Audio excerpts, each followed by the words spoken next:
O Senhor é meu pastor e nada me faltará. Deitar-me faz em verdes pastos, guia-me mansamente a águas tranquilas. Refrigera minha alma, guia-me pelas veredas da justiça, por amor ao seu nome. Ainda que eu andasse pelo vale da sombra da morte, não temeria mal algum, porque tu estás comigo. A tua vara e o teu cajado me consolam. Preparas uma mesa perante mim na presença de meus inimigos. Unge a minha cabeça com óleo e o meu cálice transborda. Certamente que a bondade e misericórdia me seguirão todos os dias da minha vida, e eu habitarei na casa do Senhor por longos dias. Amém? Amém? Glória a Deus. Salmo de número 23 é o salmo de Davi. Só esclarecendo, nem todos os salmos que existem na Bíblia são salmos de Davi. Muita gente generaliza, pensa que todo salmo foi escrito por Davi. Mas dos 150 salmos que contém na Bíblia, 77 foram escritos por Davi. Existem salmos de Salomão, de Moisés, de Corá, enfim. E só que esse salmo aqui é um salmo especial, eu digo assim, porque é um salmo lindo, lindo, e revela a dependência de Davi, a dependência que Davi tinha de Deus, e também a obediência de Davi a Deus, mas acima de tudo, Davi aqui mostra como se fosse o segredo dele, para que ele fosse o homem tão bem sucedido que ele foi. Com algumas falhas, porque ele era humano, sim, mas Davi, como nós sabemos, foi o maior rei de Israel, né? E era um homem que até mesmo Deus chamava de um homem segundo o seu coração. Davi tinha comunhão com Deus. E Davi traz a sua experiência, essa comunhão que ele tinha com Deus, né, para a sua vida espiritual. E o Salmo 23, quando Davi escreve o Salmo 23, ele escreve o Salmo assim numa linguagem poética, né, e traz nos seus versos alguns significados bem profundos, e o zelo que ele tinha pela sua profissão, mas principalmente pelo zelo que ele tinha por Deus, né? E o primeiro versículo lá, primeira parte do versículo, Davi começa dizendo: o Senhor é meu pastor. E aqui Davi começa a revelar o segredo do sucesso do reinado dele. Davi foi, como eu já falei aqui, ele foi chefe do maior reino que Israel já teve, né? E foi um homem bem sucedido, um homem muito rico, de muitas posses, um homem respeitado, um homem que a princípio ninguém dava nada, porque era o menor da família, o menos cotado, digamos assim, para que se assumisse um reinado. Tanto que quando o profeta foi ungir Davi, ele não sabia quem seria o homem que ele iria ungir. Deus ainda não havia revelado para ele. Então ele chega na casa de Jessé, e Jessé começa a trazer os seus filhos, todos homens de guerra, homens fortes, homens treinados, homens prontos para a batalha, homens altos, e cada um que ia chegando, Deus mostrava para o profeta que não era aquele a qual ele deveria ungir. Até que foram todos os mais cotados, e Samuel então pergunta: tá, mas tem mais algum? E daí Jessé vai dizer assim: ó, tem mais um, mas está lá no campo cuidando de ovelha, baixinho, ruivinho. Diziam que Davi não era muito alto, que era ruivo, né? E estava lá no campo, catingando a ovelha, cuidando de ovelha, fazendo as tarefas que os outros irmãos não faziam, porque se achavam homens, eram considerados homens de guerra. Mas Deus não olha a aparência, Deus olha o coração.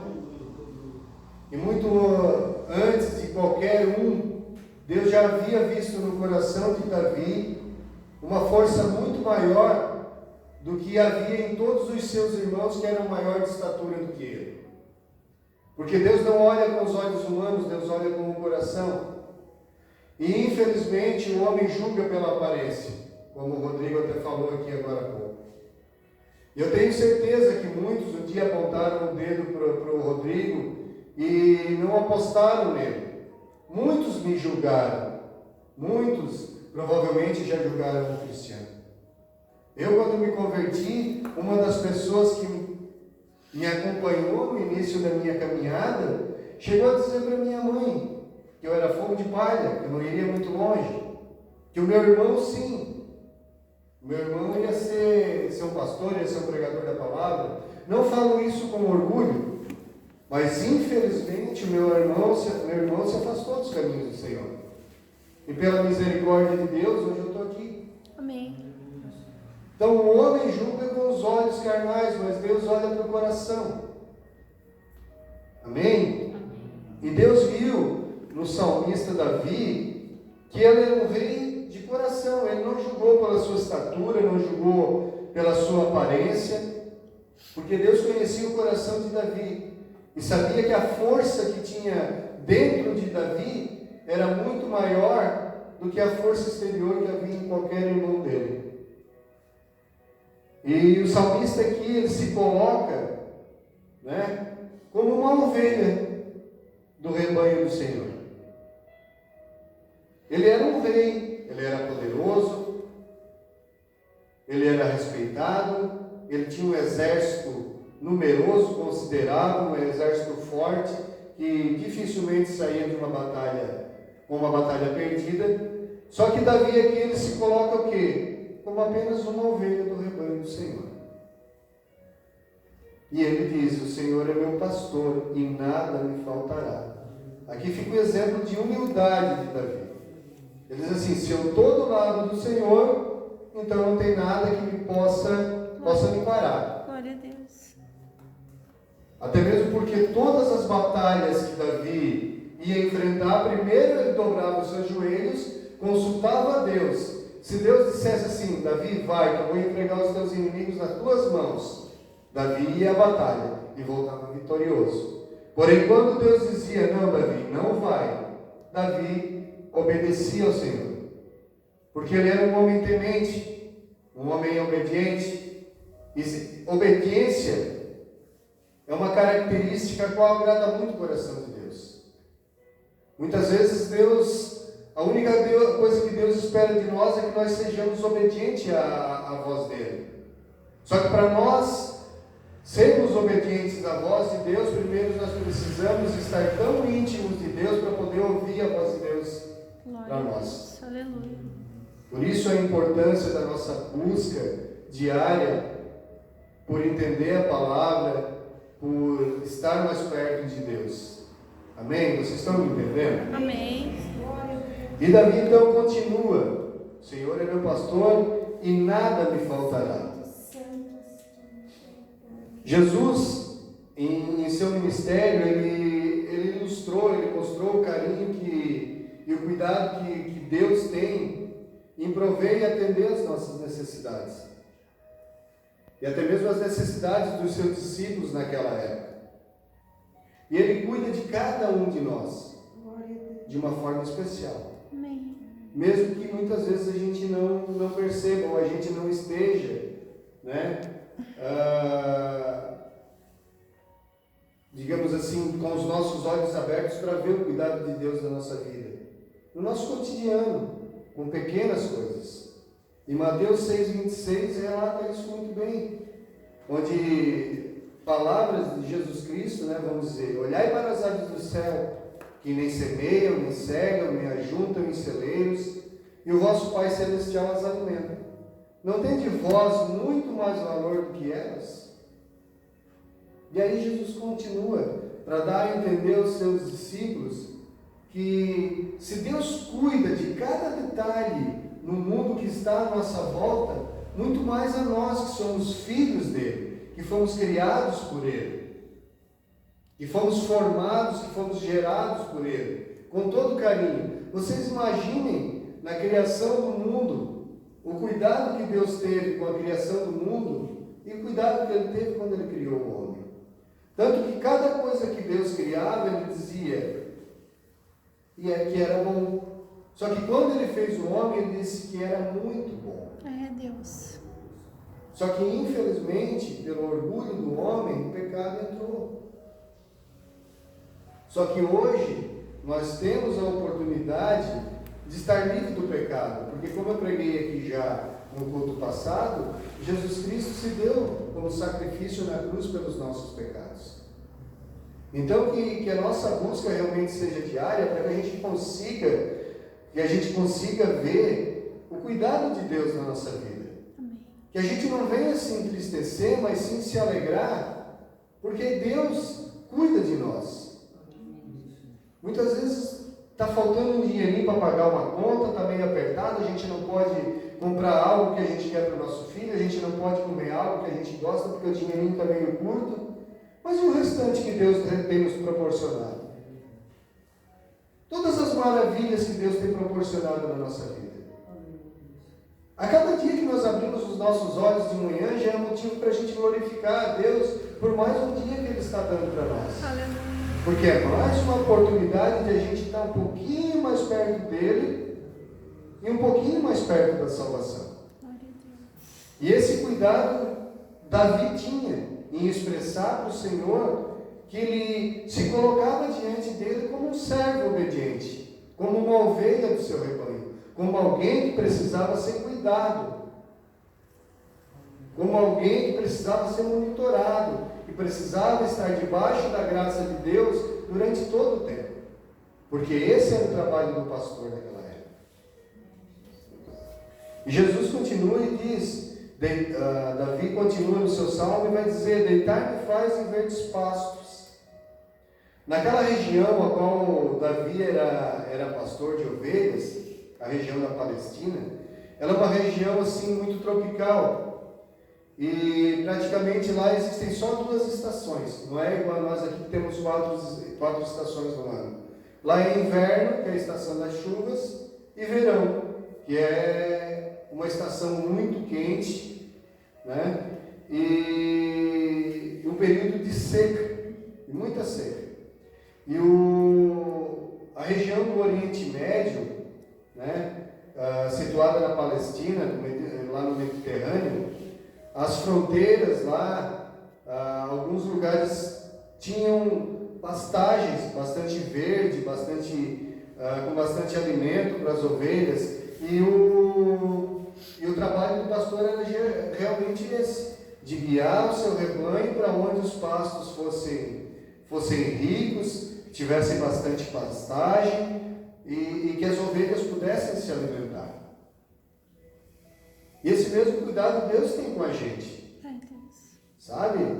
A mesma coisa Deus faz com a gente hoje. Ele nos mostra um lugar onde a gente pode buscar o alimento. Nós temos a nossa fonte de alimento, que é a Bíblia.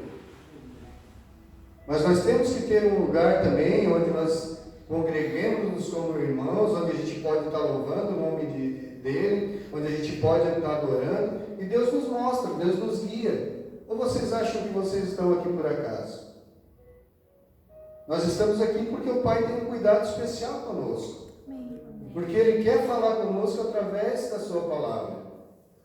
É que Ele quer que nós nos sintamos alimentados, saciados. Que nós venhamos a sair daqui alimentados pela Sua palavra. Aleluia. Nos primeiros meses de abril, a vegetação ela era bem recente, bem verdejante, né? E à medida que os meses iam passando, ela ia murchando, ia secando. Então o pastor tinha que estar toda a vida guiando o seu rebanho para que eles pudessem estar encontrando pasto mais verde, né? Uma alimentação mais plena, né? E Davi afirma que o Senhor convida a descansar em pastos verdejantes. Jesus nos ensina que Ele possui abundância de alimento. Que Ele tem a fonte de alimento para nossas almas, para a nossa vida. o alimento para o nosso espírito. Jesus diz em João 10:9: eu sou a porta, se alguém entrar por mim, salvar-se-á, entrará e sairá e achará pastagens. No capítulo 2, do Salmo 23, Davi vai dizer assim, guia-me mansamente a águas tranquilas. As ovelhas, elas são animais que por si só, elas são animais muito inquietos. Qualquer barulhinho elas se dispersam, saem correndo. Qualquer perturbação assusta elas. Elas não conseguem assim se deitar e sossegar, elas são muito agitadas. E se elas não se sentir que elas estão totalmente seguras, elas não conseguem descansar. Elas não conseguem deitar, descansar, elas ficam agitadas. E por causa disso, as águas onde as ovelhas tomam, os rios onde as ovelhas tomam água, tem que ser uns rios bastante calmos, sem turbulência, sem barulho, sem esse tipo de perturbação para elas. Então era mais uma incumbência do pastor guiar as ovelhas para onde o córrego fosse mais calmo, que não tivesse barulho, que não tivesse correnteza, para que as ovelhas pudessem beber água. Aleluia. Vocês estão entendendo? Isso tudo é o cuidado que Jesus Cristo tem conosco. Jesus. Porque a palavra de Deus, ela é mansa. A palavra de Deus, ela nos acalma. Jesus Cristo, ele declara que ele é a fonte de água viva. Ele declara que aquele que beber da água que ele tem para dar, não sente sede. Aleluia. E Davi entende isso, e quando ele escreve esse salmo, ele vê que o cuidado que ele tinha com as suas ovelhas era o mesmo cuidado que Deus tem conosco, que tinha com ele e tem conosco até hoje. A gente pode sossegar, a gente pode descansar em Cristo, porque Ele tem a fonte de água para nós, de água tranquila, onde a gente pode descansar, onde a gente pode sossegar, onde a gente pode matar a nossa sede, né? A nossa sede interior, a nossa sede do Espírito. Aleluia. Glória a Deus. João 4,14 diz: mas aquele que beber da água que eu lhe der, nunca terá sede, porque a água que eu lhe der se fará nele uma fonte de água que salte para a vida eterna. Aleluia. Isso foi palavras que Jesus Cristo disse para aquela mulher samaritana ao lado do poço de Jacó. Essa água aqui, ela mata a nossa sede humana, nossa sede física, mas a nossa sede espiritual só é saciada aqui, Glória a pela Deus. palavra. Aleluia. Por isso é que nós temos que buscar Aleluia, Jesus. a ler, compreender, entender o que Ele quer falar conosco através da sua palavra. E Davi continua: refrigera a minha alma. A Palestina é um lugar pequeno, não é uma região muito grande. Só que o clima lá, como eu já falei, ele é muito variado, é muito extremo. Uma hora do dia é muito frio e outra hora do dia é muito quente. E dependendo da região, da zona baixa do Rio Jordão, as temperaturas elas são muito elevadas, porque é uma região desértica. Então no período da tarde é muito quente, mas muito quente mesmo.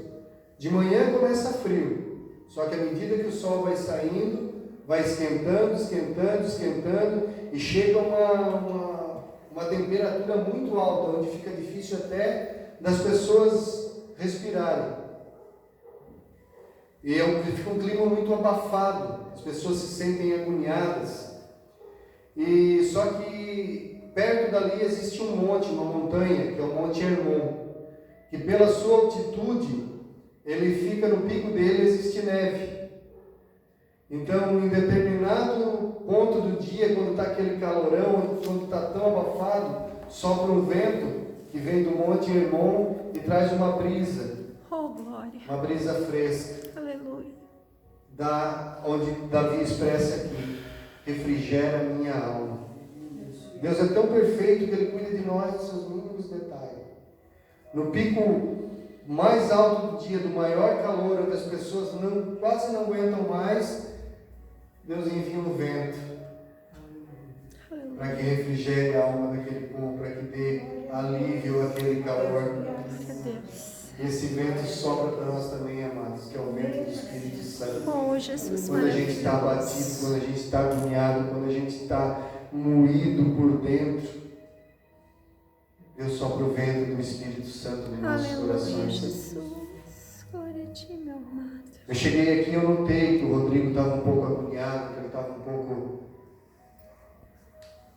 E aí, o que o Rodrigo falou? Que ele ouviu Deus falar com ele pelo louvor.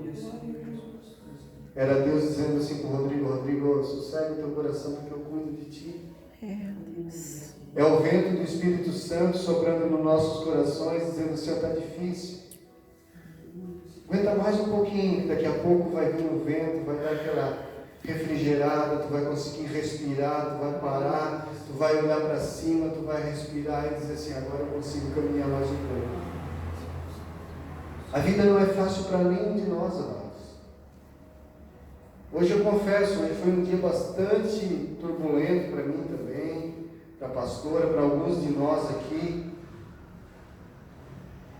Mas a gente sabe que se a gente lutar mais um pouquinho, se a gente perseverar, vai chegar um momento que a gente vai sentir a mão de Deus, vai sentir o Espírito Santo falando no nosso coração assim, ó: meu, foi difícil, mas tu passou. Glória a Deus. Agora sossega em mim, que eu estou cuidando de ti, eu estou cuidando da tua vida. Amém, Jesus. Eu estou aqui do teu lado. Eu não te abandonei. É isso que a gente tem que ter na nossa mente e no nosso coração. No Salmo 133, 3, a Bíblia diz assim, ó quão bom e quão suave é que os irmãos vivam em união. O Salmo 133, 1. Como o orvalho de Hermon e como o que desce sobre os montes de Sião, porque ali o Senhor ordena a bênção e a vida para sempre. Glória a Deus. Aleluia. Está difícil? Caminha mais um pouquinho. Aguenta mais um pouquinho. Daqui a pouco Deus vai soprar o vento do Espírito e as coisas começam a voltar para o lugar, voltar para os eixos. Só que se a gente parar, a gente corre o risco de ficar no caminho. É por isso que a Bíblia fala que a gente precisa ter um alvo, a gente precisa ter objetivos. Porque se a gente parar no meio do caminho, a gente nunca vai chegar onde a gente quer. Para vencer uma batalha, a gente precisa caminhar para frente. Para ser vitorioso, para chegar onde a gente quer, a gente precisa caminhar para frente. A gente precisa continuar de pé, mesmo diante das dificuldades, mesmo diante das adversidades. Porque nos momentos mais difíceis da nossa vida, Deus está conosco. Deus está ao nosso lado. Deus dá as suas maiores batalhas para os seus melhores guerreiros. Só que se a gente não tomar posse disso, se a gente não acreditar que a gente é capaz de enfrentar, que a gente é capaz de superar, aí então a gente pode sucumbir no meio do caminho. E aí o inimigo vem e nos derrota. Amém, amados? Amém. 23:3. A Bíblia diz assim: guia-me pelas veredas da justiça por amor do seu nome. As veredas, meus amados, daquela época, a qual Davi se refere aqui, eram caminhos estreitos por meio da vegetação. No meio do mato. No meio do mato. É isso mesmo, Francisco do sertão. sabe bem, lá no sertão tem, né? Lá no sertão tem que tinha um colega meu que ele vendia banana, ele passava no meio dos castrados de banana, não sei se aqui, e os cavalos iam abrindo assim, os castrados. É isso aí mesmo. Vereda, Nas então, veredas. quando a Bíblia se refere a veredas, é justamente isso, são caminhos estreitos. E Davi fala aqui, se coloca, né, no lugar da ovelha, porque o que o pastor fazia? Ele colocava as ovelhas nas veredas para que elas não se dispersassem para os lados, para que elas não se dispersassem uma da outra. Eram caminhos estreitos, então elas não podiam fugir para os lados. Ela tinha que caminhar para frente até que chegasse no local onde o pastor queria que elas chegassem. E Davi aqui, quando ele fala para o Senhor assim, Senhor, guia-me pelas veredas da justiça. O que Davi está querendo dizer aqui? Guia-me pelas veredas da justiça por amor ao seu nome. Aleluia. Aleluia.